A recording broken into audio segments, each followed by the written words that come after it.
Kama watu wetu wakiamka nusu tu, kama wakigundua ukaribu wa matukio ulioonyeshwa katika Ufunuo, uamsho utaletwa kwenye makanisa yetu na watu wengi sana wataamini ujumbe wake.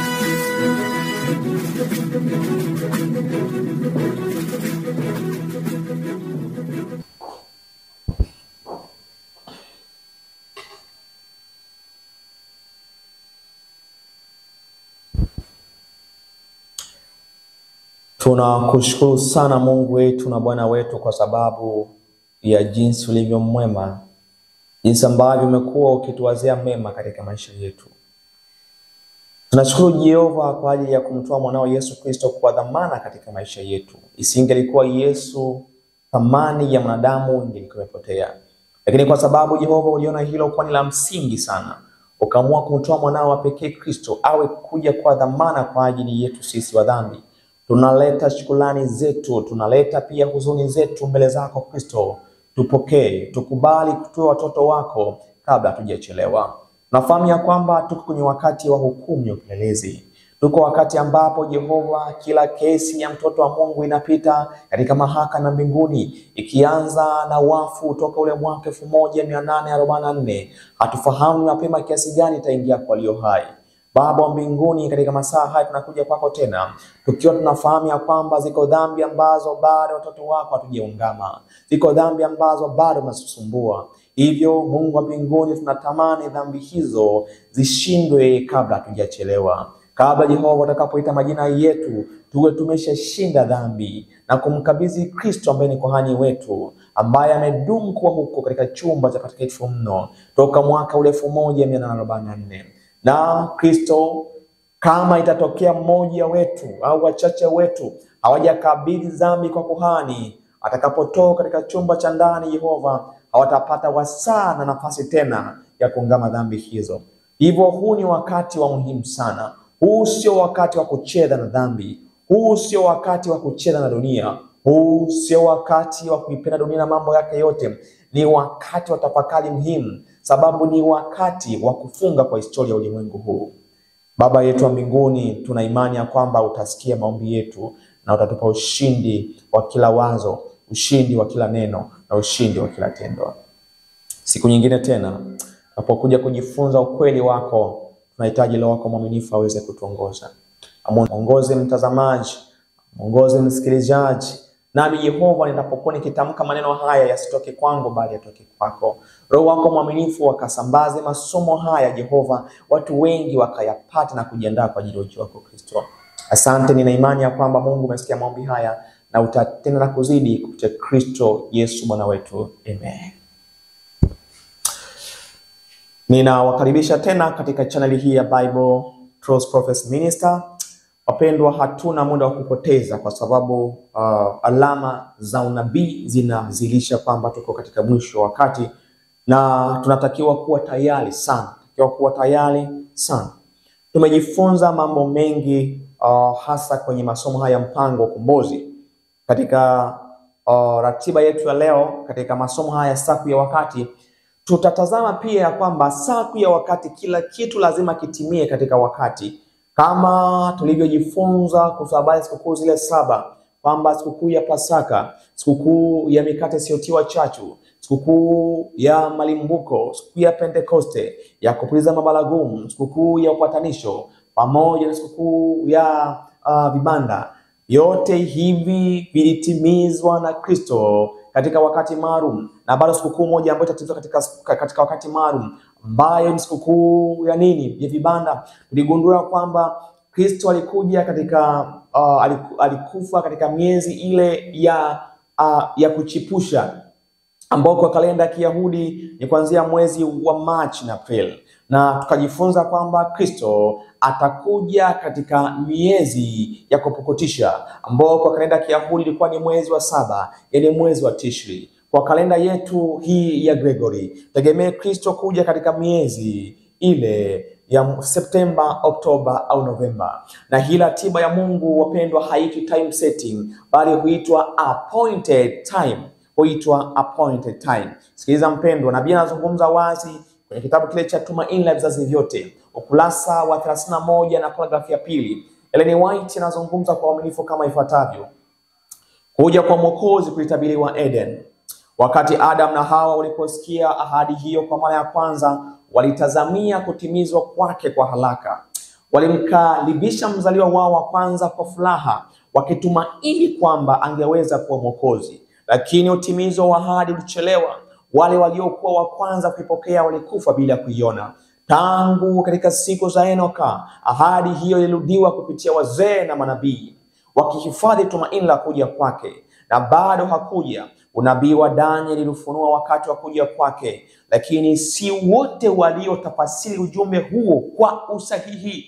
Note hicho kitu mpendwa, si wote ambao walitafasiri ujumbe wake kwa uhakika. Kwa nini? Kwa sababu Wayahudi wakati wa kuja kwa Kristo mara ya kwanza walikuwa wamelala wakiwaza mafanikio, na Waadventista wakati wa kuja Yesu mara ya pili watakutwa hivyo hivyo wakilala kuwaza mafanikio. Ulimwengu umevuta, na ulimwengu sasa uko ndani ya kanisa, na watu wengi hawako tayari wanaposikia jumbe hizi kuchukua hatua na kujiandaa kwa ajili ya ujio wa Kristo. Kwa hiyo kama ilivyokuwa kwa Wayahudi wakati wa ujio wa kwanza wa Kristo, ndivyo itakavyokuwa kwa ujio wa pili wa Kristo. Kanisa la Waadventista litakutwa limelala, wachungaji watakutwa wamelala, wainjilisti watakuwa wamelala, waumini watakutwa wamelala wakiwaza mafanikio ya dunia hii. Lakini sikiza ninavyozungumza nabii wa Mungu Ellen White: karne na karne zilipita, sauti za manabii zilikoma, mkono wa mkandamizaji ulikuwa mzito juu ya Israeli, na wengi walikuwa tayari kusema siku hizo zinakawia na maono hayatimizwi. Kwenye Ezekiel 22, kwenye Ezekiel 12 na ule mstari wa 22. Tumaini la vizazi vyote pia nabii wa Mungu Ellen White anaendelea kusema kama ifuatavyo: lakini kama zilivyo nyota katika mzunguko wa njia zake zilizoamriwa, makusudi ya Mungu hayajui kuwahi wala kuchelewa. Kupitia alama za giza kuu na tanuru la moshi, Mungu alikuwa amefunua kwa Ibrahimu utumwa wa Israeli kule Misri, na alikuwa ametangaza kwamba muda wao kukaa ugenini itakuwa miaka 400. Baadaye alisema watatoka na mali mengi, nguvu zote na himaya yenye kiburi ya Farao zilipambana na neno hilo, lakini lilikuwa kazi bure, kama ilivyokuwa kwa Israeli ya kwanza wakati walipokuwa utumwani. Alipotamka Mungu aliposema appointed time ya wana wa Israeli itakuwa ni miaka 400 Israeli, itakuwa ni miaka 400 Misri, na Farao alipambana na hii kauli wala hakushinda. Je, kwa dunia yetu hii, komo wa dunia yetu tunajifunza kwamba ni miaka 600, na wengi watapambana sana na hii miaka, watapambana sana na ujumbe miaka 600, lakini kama Mungu alivyosema kwamba ni appointed time, utatimizwa katika wakati wake. Sikiliza ninavyozungumza nabii wa Mungu hapa. Baadaye alisema watatoka na mali mengi, nguvu zote na himaya ya kiburi ya Farao zilipambana na neno hilo, lakini lilikuwa kazi bure. Ilikuwa siku ile ile iliyoamriwa katika ahadi ya kimbingu ya kwamba majeshi yote ya Bwana yalitoka katika nchi ya Misri.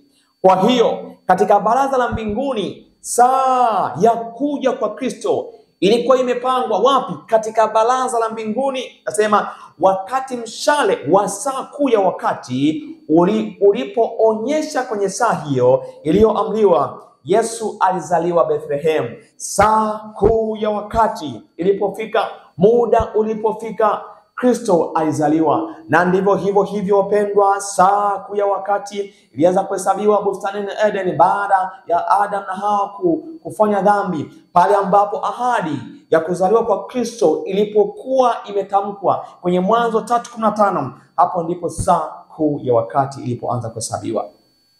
Na tumejifunza ya kwamba hii saa kuu ya wakati muda wake ni miaka 700, na miaka 600 ambazo ndizo sikukuu 6 ni hapa duniani, na sikukuu ya 7 ambayo ni sikukuu ya vibanda, tabernacle, itakuwa ni mbinguni. Hivyo umri wetu wa dunia umepewa ni miaka 6 na mwaka 7, watu wa Mungu. Hakika ni kwamba kwa sababu nabii haukosei, kwa sababu Mungu yeye ndio ametamka kwamba hii ni appointed time, itatimizwa katika wakati maalum, kama ambavyo sikukuu zote, sikukuu ya Pasaka na mpaka sikukuu ya upatanisho zilivyotimia katika wakati maalum, ndivyo hata sikukuu ya tabernacle au ya vibanda itatimizwa katika wakati maalum. Kwake Mungu hakuna kuchelewa wala kuwahi. Kila kitu ambacho amekiahidi kitatimizwa katika muda maalum, na Mungu wetu wa mbinguni aweze kutuongoza tunapoendelea kujifunza masomo haya, tuandaliwe kwa ajili ya ujio wa Kristo. Miaka 7 ndiyo mpango wa ukombozi. Asante sana Yesu Kristo. Asante Mungu wa mbinguni kwa sababu ni mwema. Tunapotafakari kweli hizi, Roho wako mwaminifu atuongoze kwa Kristo Yesu. Amen. Asante watu wa Mungu, leo tutakuwa na somo muhimu sana, linasema kwamba mwisho umefika, watunza sabato hawako tayari.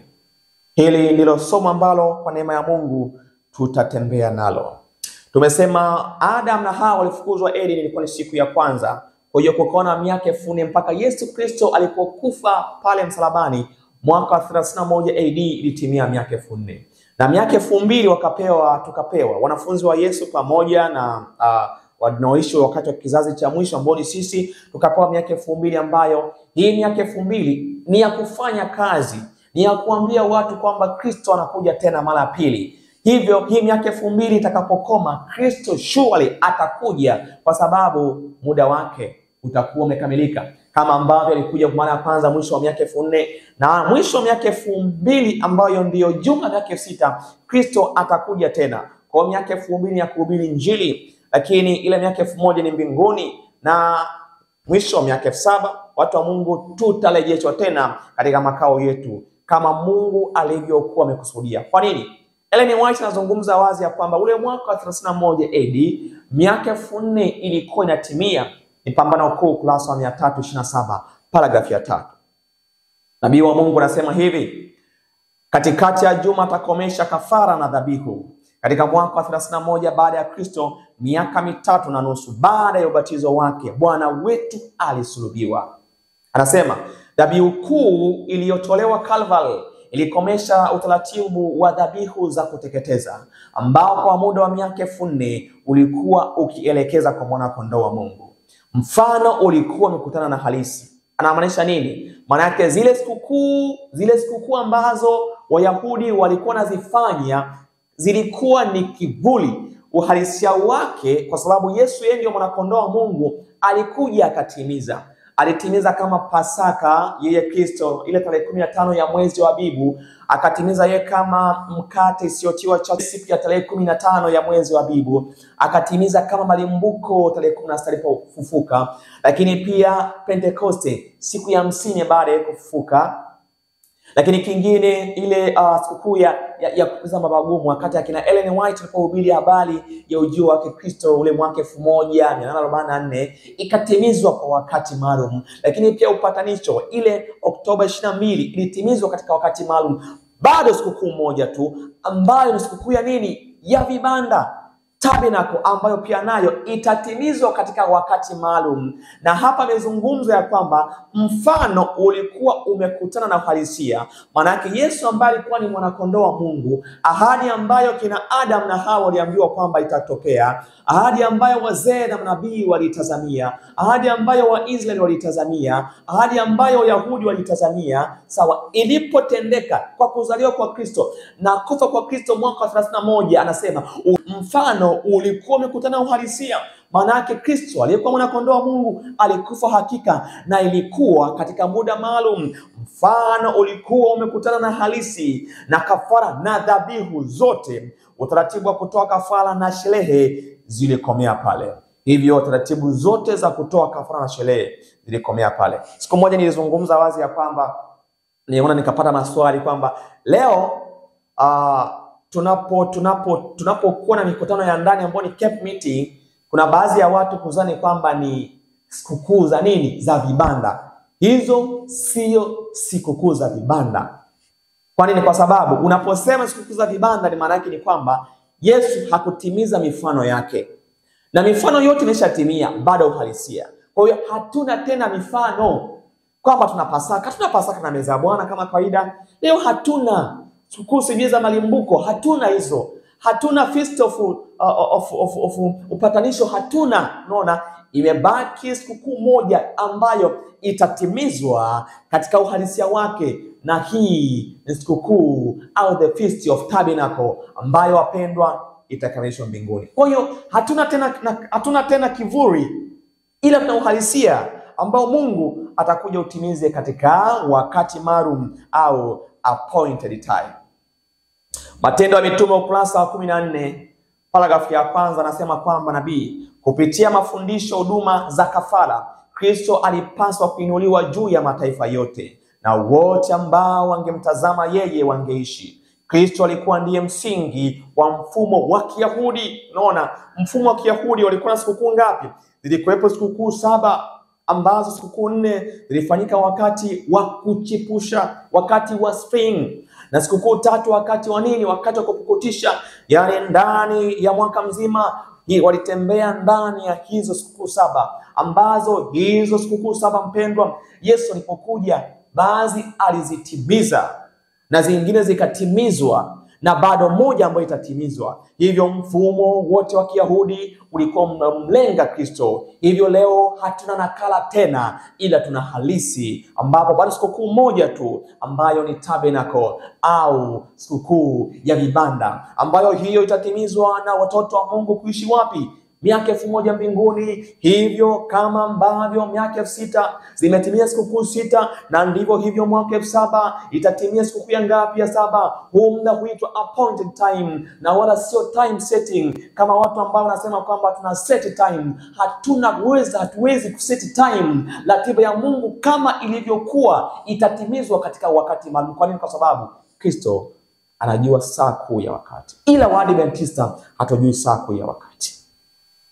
Nasema kwamba kwenye Matendo, Kristo alikuwa ndiye msingi wa mfumo wa Kiyahudi. Mfumo mzima wa vivuli na ishara ulikuwa ni unabii uliofinywa wa Injili, uwasilisho ambao ulikuwa umefungamanishwa na ahadi za mpango wa ukombozi. Kumbe Kristo ndiye alikuwa msingi, wapendwa, na mfumo mzima wa vivuli na ishara ulikuwa ni unabii, na hayo yote yalitimizwa. Sasa changamoto kubwa ya watunzaji wa Sabato ni kwamba wanasema hawajui saa wala wakati. Na zile sikukuu 7 zilitakiwa Waadventista tuzisome vizuri. Mpango wa ukombozi kupitia hema takatifu itakiwa watu wafahamu vizuri. Sio mara moja au mara mbili kwa Waadventista kuuliza tukio la Oktoba 22, 1844 kulikuwa na tukio gani? Unaweza kukuta ni watu wachache mno wanaoelewa. Yani Oktoba 22, 1844 ambapo ndipo kuhani wetu Kristo aliingia chumba cha pili cha takatifu mno. Watu hawafahamu.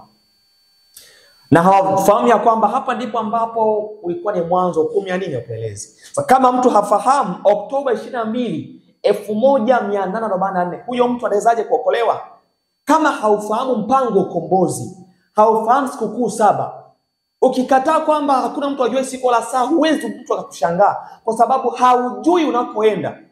Ni sawa na msafiri anayesema kwamba anakwenda lakini hajui anakokwenda, na pia hajui wakati gari itakapoondoka. Huyo msafiri atakwenda kwa wakati, atafika anakoelekea.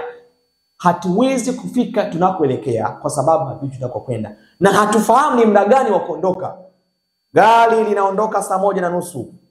Wewe haufahamu kwamba gari linaondoka wakati huu. Unawezaje kufahamu? Ulimwengu wetu ambao Mungu amesema ya kwamba utakuwa na miaka 6000. Sasa watu hatutaki kujua mwisho wa miaka 6000, na kwa kuogopa kuseti time. Muda wa Mungu sio time setting. Muda wa Mungu ni appointed time. Yani ni muda ambao Mungu ameshautabiri toka zamani.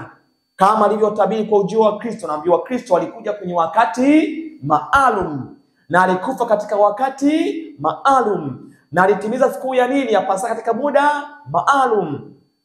Na hata sikukuu ya vibanda itatimizwa katika muda maalum. Leo hatutaki kujua siku wala saa. Sikiliza. Kwenye Pambano Kuu kurasa wa 370 nabii wa Mungu anasema hivi: kauli ya Mwokozi isifanye kupotosha kauli yake nyingine. Ingawa hakuna mtu ajuaye siku wala saa ya kuja kwake, tunaelezwa na kupaswa kujua wakati inapokaribia. Inapofanyaje? Inapokaribia. Sasa ni ubaya gani mtu kujifunza mwisho wa miaka 6000? Kwa sababu hiyo inatufundisha, inatuelekeza tukio linalokaribia ujio wa Kristo.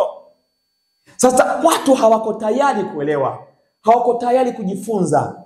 Unaweza kuokolewa kama walivyokuwa Wayahudi, wale ambao walikokotoa kuhusu habari ya kuja kwa Yesu.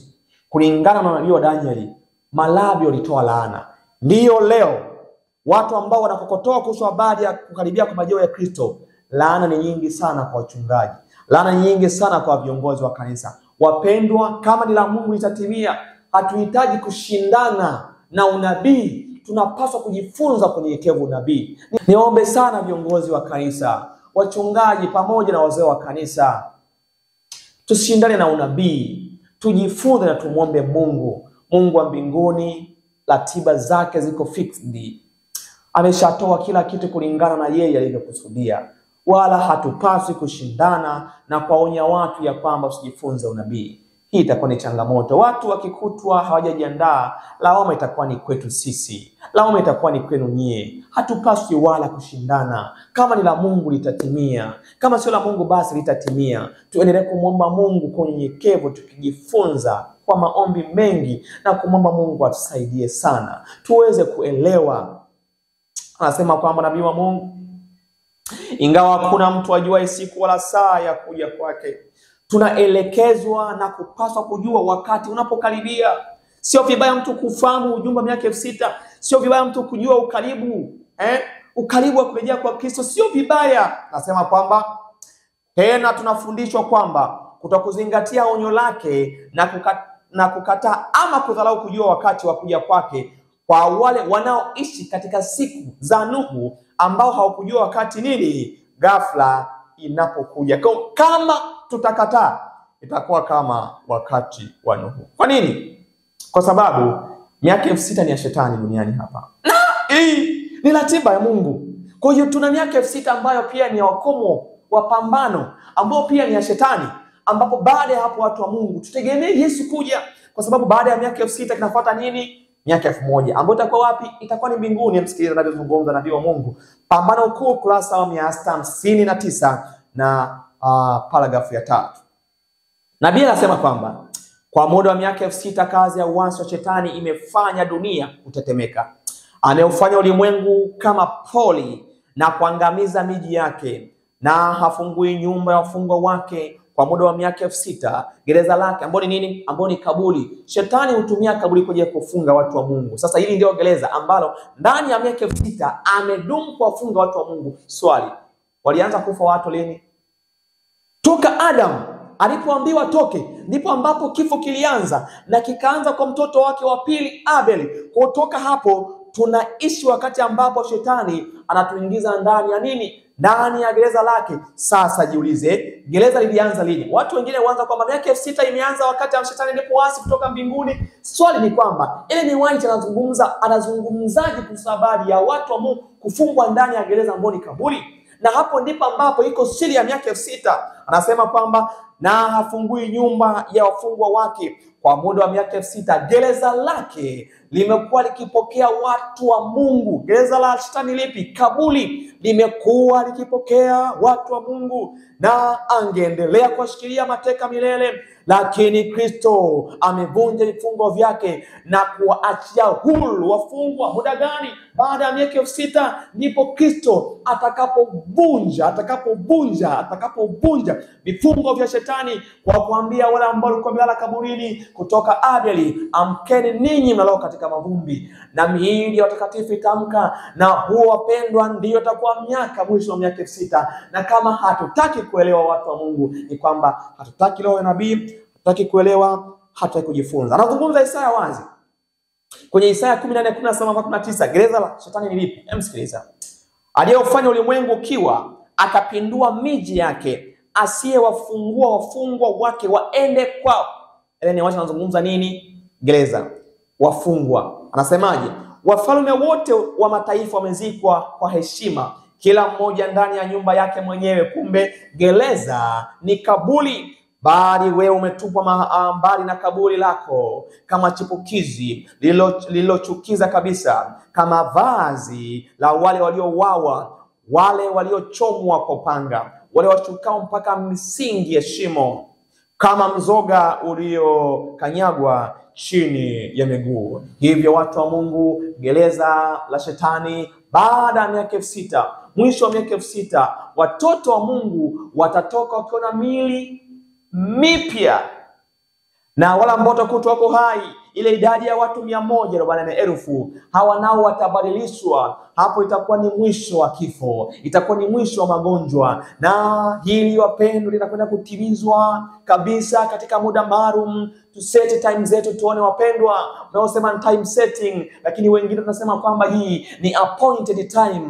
ni muda ambao Mungu ameuamuru yeye mwenyewe ya kwamba mwisho wa miaka 6 watoto wake watatoka kaburini, na waliokufa chini ya Kristo watamka, na wale ambao wamedumu kuhubiri ujumbe malaika watatu watabadilishwa. Akina Ellen White watamka kwenye ufufuo maalum kabla Yesu kuja mara ya pili, na hao nao wataungana na jeshi la Bwana kutengeneza idadi ya watu 144,000. Mungu wetu mbinguni anahitaji watoto wake waweze kuandaliwa, anahitaji watoto wake waweze kufahamu, tujue mwisho wa miaka 6, tujue ukaribu wake, ili tuweze kujiandaa. Lakini waadili wa Sabato hatutaki kufahamu.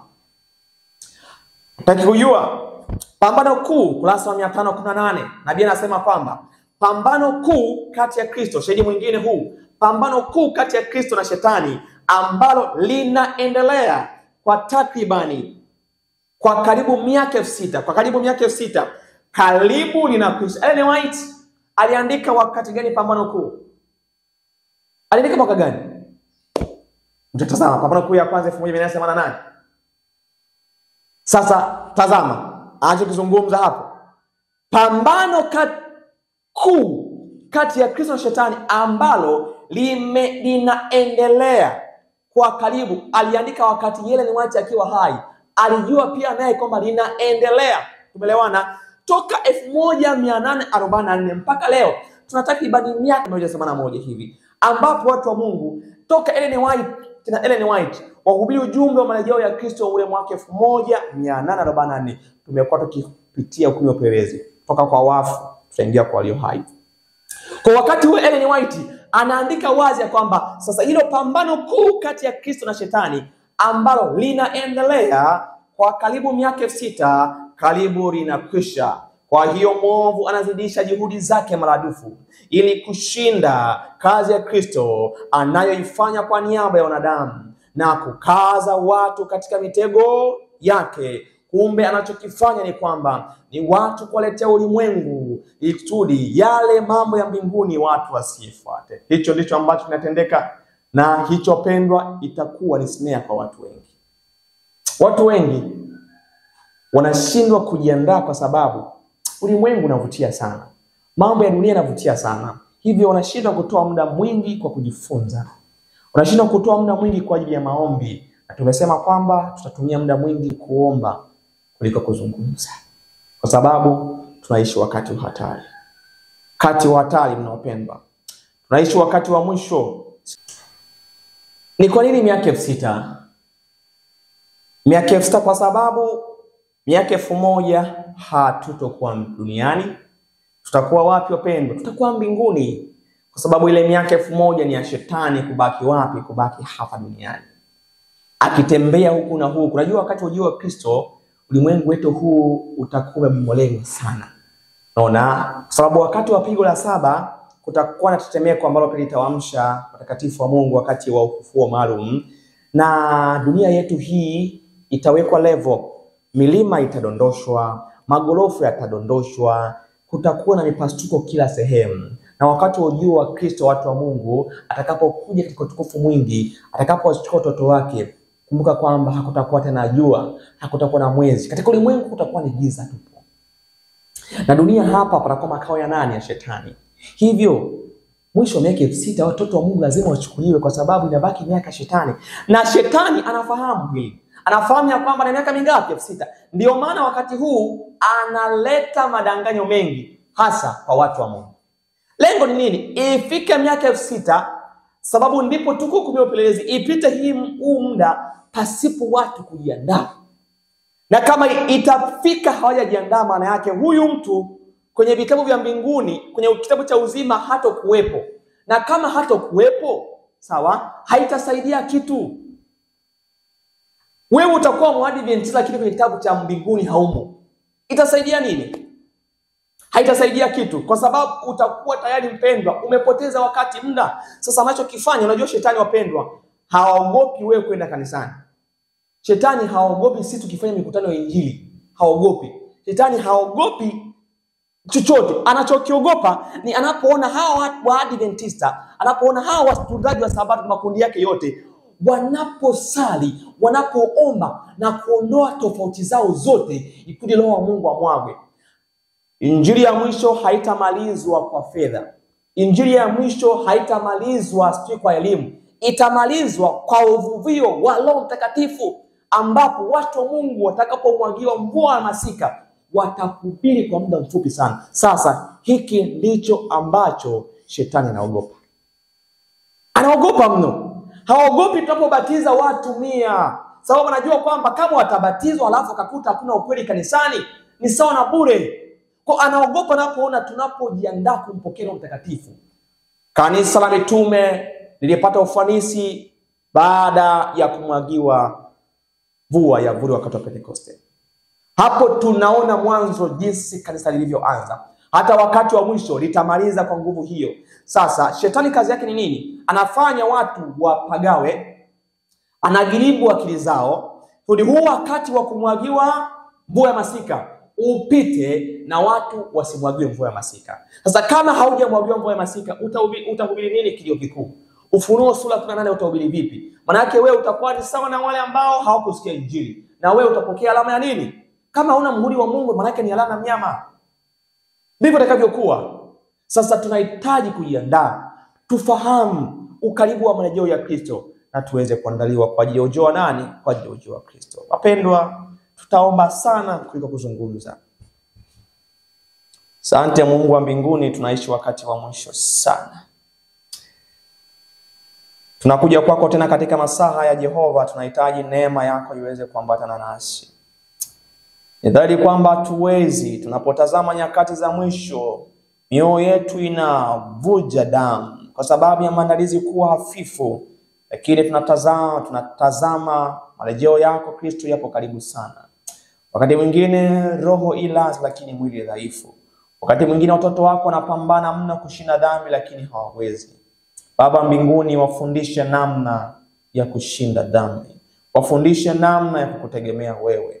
Hebu watoe maisha yao kamili kwako, na hii itawawezesha kushinda dhambi ya wazo, dhambi ya tendo na dhambi ya maneno. Baba, asante kwa wakati huu, tuna imani ya kwamba utakuwa na sisi, utatuacha. Kwa jina lake Yesu, amen. Kwa rafiki zangu, ile miaka 1000 ni kwa ajili ya shetani, na inazungumza wazi kwenye Pambano Kuu ukurasa wa 160 paragrafu ya 2. Azungumza kwamba nabii wa Mungu kwa muda wa miaka 1000 shetani atatangatanga huku na huko katika ukiwa wa dunia ili kutazama matokeo ya uasi wake juu ya sheria ya Mungu. Mateso yake ni makali sana katika kipindi hiki. Tangu anguko lake, maisha yake ya kushughulika daima yalikuwa yameondoa shutuma.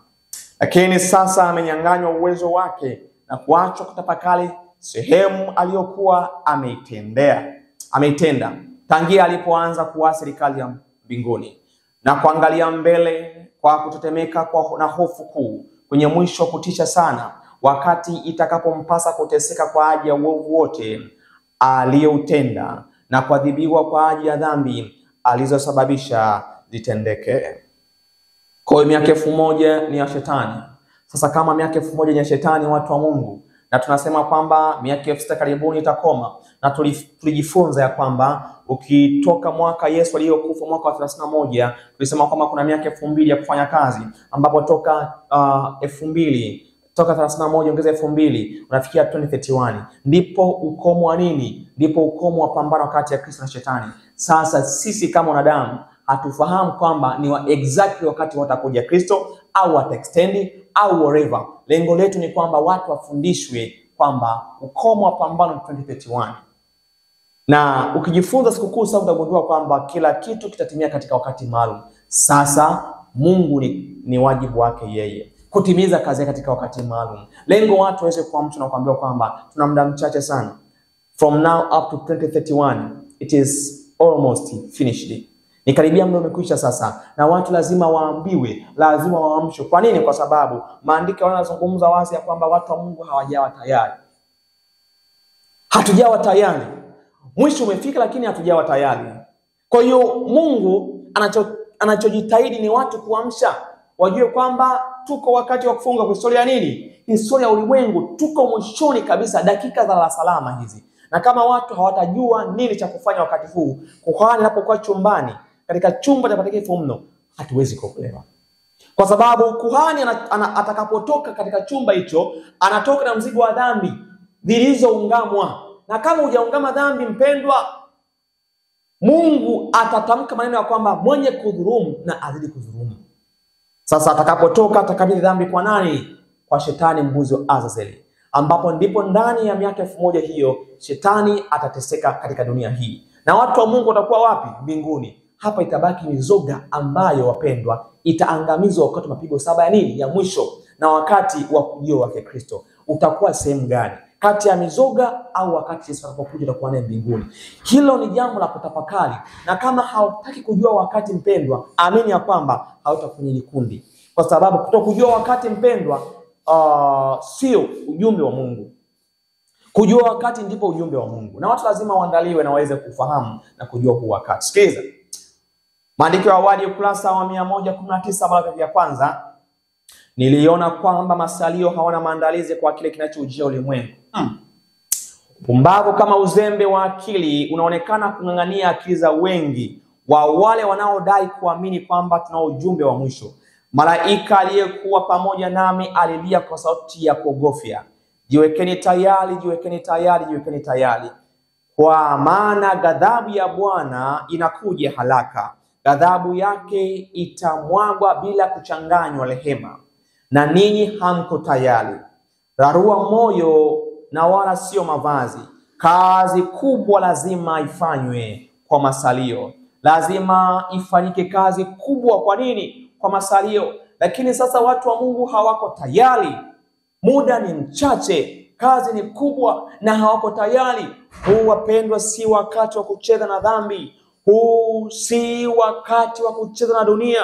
Huu ni wakati wa maandalizi. Huu ni wakati wa kuhakikisha kwamba tunakabidhi maisha yetu kwa Kristo kabisa. Tunakabidhi kila kitu kwa Kristo. Total surrender to Christ. Pasipo kuacha chochote, mkabidhi Kristo, yeye anajua. Kabidhi uchumi wako, kabidhi maisha yako kwa Kristo.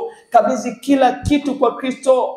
Maana yeye anafahamu hatima ya nini? Ya maisha yetu. Lakini watu wa Mungu wako tayari, kwa sababu Shetani anafahamu ya kwamba mwisho umekaribia, na anabuni mavumbuzi mengi ya kuwashikilia watu wa Mungu. Watu mawazo yao yote yapo kwenye umaarufu wa dunia hii. Watu wanaongeza elimu baada ya elimu, wanaongeza mali baada ya mali.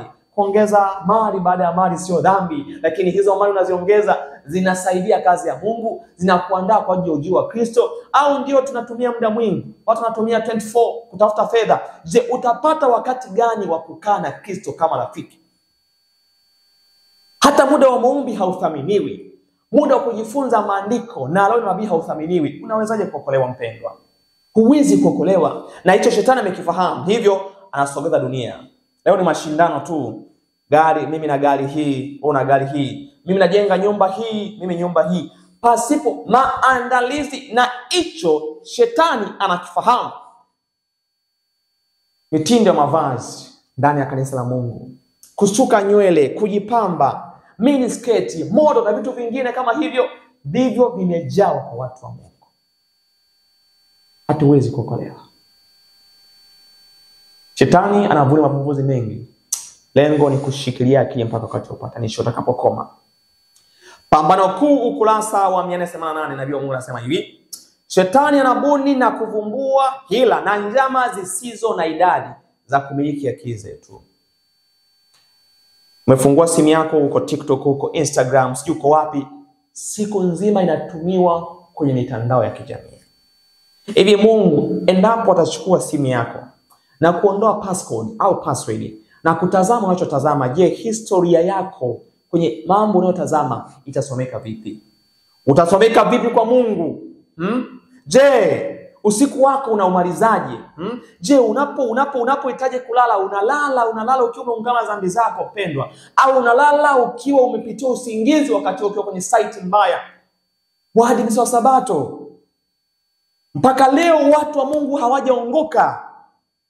Tunashinda kwenye mitandao ya kijamii, tunashinda tukizunguka sehemu ambazo zifai. Watu wa Mungu hatuwezi kujiandaa kama tunatumia muda mwingi kwenye site, kama tunatumia muda mwingi watu wa Mungu kwenye kutafuta mali za dunia pasipo maombi. Hatuwezi kuandaliwa kama muda mwingi tunatumia kwa ajili ya elimu ya dunia hii pasipo maandalizi ya dunia, pasipo maandalizi ya ujio wa Kristo. Hatuwezi kuandaliwa. Anasema hivi nabii wa Mungu: Shetani anabuni na kuvumbua hila na njama zisizo na idadi za kumiliki akili zetu, ili zisiweze kufikiria sana juu ya kazi kuu ambayo tunapaswa kuijua kwa undani kabisa. Kazi kuu ni ipi? Mdanganyifu mkuu nazichukia sana kweli kuu zinazoeleza juu ya sadaka ya upatanisho na mwombezi mwenye uwezo wote. Pambano Kuu ukurasa wa 488. Kumbe Shetani anachukia nini? Anachukia mpango mzima wa ukombozi. Na ndani ya mpango wa ukombozi ndipo kuna miaka 6. Ndani ya mpango wa ukombozi ndipo kuna sikukuu 6. Ndani ya mpango wa ukombozi ndipo penye kiini cha upatanisho. Sasa Shetani anajua, ndio maana watu anaondoa sifahamu kazi ya kuhani. Na ukiondolewa hapo mpendwa, kama somo la patakatifu halieleweki, na leo makanisani halieleweki, mtu hajui hata 1848 kulikuwa na tukio gani, hajui. Mtu hajui sikukuu 7, mtu hajui. Huyo unaweza kuandaliwa? Hawezi kuandaliwa. Sikiliza, Testimony for the Church volume ya ngapi? Ya kwanza ukurasa wa 223, paragraph ya kwanza. Nasema kwa nabii wa Mungu: nini nitakachokisema nipate kuamsha watu wa Mungu waliosalia? Niliona kwamba matukio ya kutisha yako mbele zetu. Shetani na malaika zake wanashusha nyavu zao zote kwa watu wa Mungu. Anajua kwamba kama wakilala kitambo kidogo tu, anatambua kuwa uangamivu wao ni wa hakika. Shetani anafahamu ya kwamba kama tutalala kitambo kidogo tu, uangamivu wetu ni wa hakika. Na tupo kwenye wakati huo mpendwa. Shetani anavuni mavumbuzi mengi, anavuta akili zitoke kwenye ukweli wa leo, na anafahamu ya kwamba kama tutalala kwa muda mfupi tu wapendwa, hatuwezi kufanyaje? Hatuwezi kuokolewa. Na nabii wa Mungu kwenye Evangelism ukurasa wa 196, paragraph ya 2, Ellen White anasema kama ifuatavyo: watumishi wanapaswa kuwasilisha neno imara la unabii kama msingi wa imani ya Waadventista wa Sabato. Unabii wa Danieli na Ufunuo unapaswa kusomwa kwa umakini sana, na katika muunganiko na maneno, tazama mwana kondoo wa Mungu aichukuae dhambi ya ulimwengu. Unabii wa Danieli na Ufunuo, zile siku 2300 lazima zieleweke vizuri kwa watu. Lazima watu waelewe unabii wa Danieli na Ufunuo ili waweze kuandaliwa. Lazima watu wa Mungu waweze kuelewa zile sikukuu 7, waweze kuelewa mpango wa ukombozi kupitia hema takatifu, na in connection na tazama mwana kondoo wa Mungu achukuae dhambi ya ulimwengu. Lazima watu waelewe kwamba hatuokolewi kwa sababu ya kujua vitu vingi. Tunaokolewa kwa sababu Yesu Kristo aliwahi kujitoa kwa ajili yetu sisi. Gospel Wakers ukurasa wa 118, paragraph ya kwanza. Sikiliza ninavyozungumza nabii wa Mungu: kama watu wetu wakiamka nusu tu, kama wakigundua ukaribu wa matukio uliooneshwa katika Ufunuo, uamsho utaletwa kwenye makanisa yetu, na watu wengi sana wataamini ujumbe. Watu wengi sana wataamini ujumbe. Sema leo watu wa Mungu hatujaamka, na ndio maana matengenezo hakuna, lakini kama watu wataamka, uamsho utaletwa kwenye makanisa yetu, na watu wengi sana wataamini ujumbe. Sasa watu wa Mungu leo wamelala, wachungaji wamelala, viongozi wamelala, hakuna anayeweza kumwamsha mwenzake, wote wamelala. Shetani hana kazi tena, naye pia amelala, kwa sababu waliopaswa kuamka wamelala. Atashughulika na nani? Kama shetani amelala, kama watu wa Mungu wamelala, shetani ashughulike nao. Ndio maana leo hakuna mateso, ndio maana leo hakuna chochote kile. Na wanaohubiri ukarimu wa marejeo ya Kristo wanaambiwa wanaamsha mateso. Ni kweli, lazima mateso yaamshwe kwa sababu tumelala. Tuamke. Shetani hawezi kuleta mateso kwa sababu hakuna uamsho, lakini uamsho utakapotolewa kwa watu wa Mungu, dhahiri ya kwamba tutamsha roho ya upapa, na watu wa Mungu hakika ujumbe watakapohubiri utamsha roho ya upapa, na wengi watakuwa tayari kumkiri Kristo. Gospel Wakers ukurasa wa 121 paragrafu ya pili anasema kwamba wanaume na wanawake wapo katika saa za mwisho kabisa za rehema, na bado ni wazembe na wapumbavu, na wahubiri hawana nguvu kuwaamsha. Wao wenyewe wamelala. Wahubiri waliolala wanahubiri washiriki waliolala. Wao wamelala. Washiriki watawezaje kuamka? Na tupo katika wakati huu wapendwa, lazima tuamke, lazima tuamke. Gospel Wakers ukurasa wa 90 paragrafu ya kwanza, nabii wa Mungu Ellen anasema kwamba katika wakati huu wa kutisha, kabla ya Kristo hajarudi mara ya pili, wahubiri waaminifu wa Mungu watapaswa kutoa ujumbe ulionyoka zaidi, sana zaidi ya ule ambao uliotolewa na Yohana Mbatizaji. Kazi muhimu ya wajibu iko mbele yao, na wale wote ambao wanaongea maneno laini, Mungu hata watambua kama wachungaji wake. Onyo la kutisha liko juu yao. Onyo la kutisha liko juu yao. Hawa ambao wanatoa mambo laini wanasema kwamba hakuna haja kuzungumza haya mambo kwa sasa, kwa sababu wakati bado haujafika, kwamba tusubiria mpaka sheria itakapotangazwa ndipo tuambie watu ya kwamba upapa upo kinyume na Mungu. Tusubirie mpaka mambo yatakapofika ndipo watu waambiwe. Kwa hiyo wanaozungumza haya mambo wanatisha watu wa Mungu. Wanaozungumza haya mambo wanasogeza mateso. Je, nabii wa Mungu anasemaje kwenye testimony volume ya 9 ukurasa wa 20 paragrafu ya kwanza? Anasemaje Ellen White? Sikiliza roho ya Biblia inavyozungumza wazi mpendwa. Je, tunatakiwa kungojea hadi utimizo kwa unabii wa mwisho kabla ya kusema kitu chochote kuhusu unabii huo? Je, tusubirie? Anasema kwamba maneno yetu yatakuwa na faida gani sasa? Itakuwa faida gani kwako sasa? Je, tungoje hadi hukumu za Mungu zimwangwe juu ya waasi kabla ya kuambia namna ya kuziepuka? Imani yetu iko wapi katika neno la Mungu? Je, ni lazima tuone mambo yaliyotabiriwa yakitokea kabla ya kuamini kile Mungu alichokisema? Katika miale iliyo wazi kabisa, nuru imetujia kutuonesha kwamba siku kuu ya Bwana ipo karibu hata mlangoni. Hebu tusome na tuelewe kabisa, hatujachelewa. Watu wa Mungu, bado nafasi tunayo, wala hatujachelewa. Tunaweza kuamka sasa na kufanya mambo makubwa mno, kwa kuandaa watu wenzetu, kwa kujiandaa sisi wenyewe, kwa kuandaa familia zetu, kwa kujiandaa na kumkabidhi Kristo maisha yetu. Hatuna wakati mrefu mpendwa, tuna wakati mchache, muda mchache umesalia. Miaka 6,000 sasa inagonga hodi. Je, kama Kristo atakuja katika muda huo mpendwa, utakuwa umejiandaa? Umefanya maandalizi gani? Familia yako inamjua vizuri Yesu? Je, mwenyewe una mahusiano mazuri na Yesu? Kama mpendwa hauna mahusiano na Kristo, wokovu ni bure. Huwezi kuokolewa kwa sababu humjui Kristo. Na watu wa Mungu, kitakachotuokoa sisi ni mahusiano bora na nani? Na Kristo. Ni mahusiano binafsi. Wewe mwenyewe Kristo anakutambuaje? Tuache mambo ya kanisa. Wewe binafsi unapokuwa nyumbani, ibada zako zikoje? Wewe mwenyewe binafsi una maombi gani? Wewe mwenyewe binafsi mahusiano yako na Kristo, familia yako, je, unaipeleka kwa Kristo? Wewe binafsi, je, una mahusiano na Kristo? Hatuokolewi kama kundi, tunaokolewa mtu mmoja mmoja. Pendwa, tujiandae kwa ujio wa Kristo. Kristo anakuja tena mara ya pili. Pokee Kristo awe Bwana na Mwokozi wa maisha yako. Jitoe kwake Mwadventista. Hili ni onyo la mwisho natoa Bwana, kwamba tujiandae kwa ujio wa Kristo. Hatuna wakati mwingine tena wapendwa. Kama hatujiandai, hatuwezi kuokolewa. tujiandae sana. Mungu atubariki sana watu wa Mungu na atusaidie na kufunga somo hili. Karibu sana. Karibu sana. Karibu sana. Karibu sana. Asante Yesu, tumefahamu ya kwamba tuna muda mchache sana na kazi ni kubwa. Tusaidie kujiandaa kwa ajili ya ujio wako. Mimi na mtazamaji Jehova tunahitaji kujiandaa, kuandaa familia zetu. Amsha wachungaji, amsha viongozi wa kanisa, amsha watunza sabato kila kundi, sababu leo makundi ni mengi. Amsha huko waliko, waamshe uweze kuandaliwa kwa ajili ya ujio wako.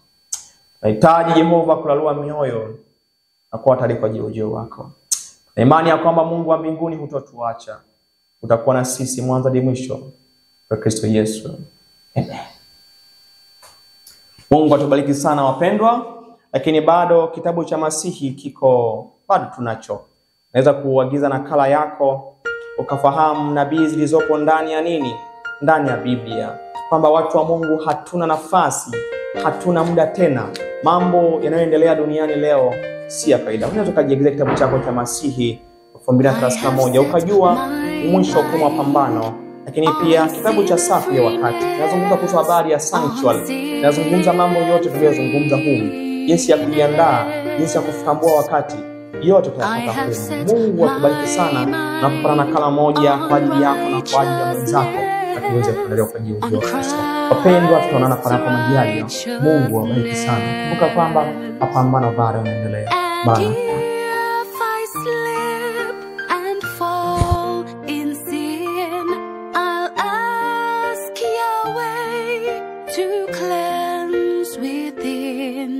I have set my mind on sin freeness, on sin freeness.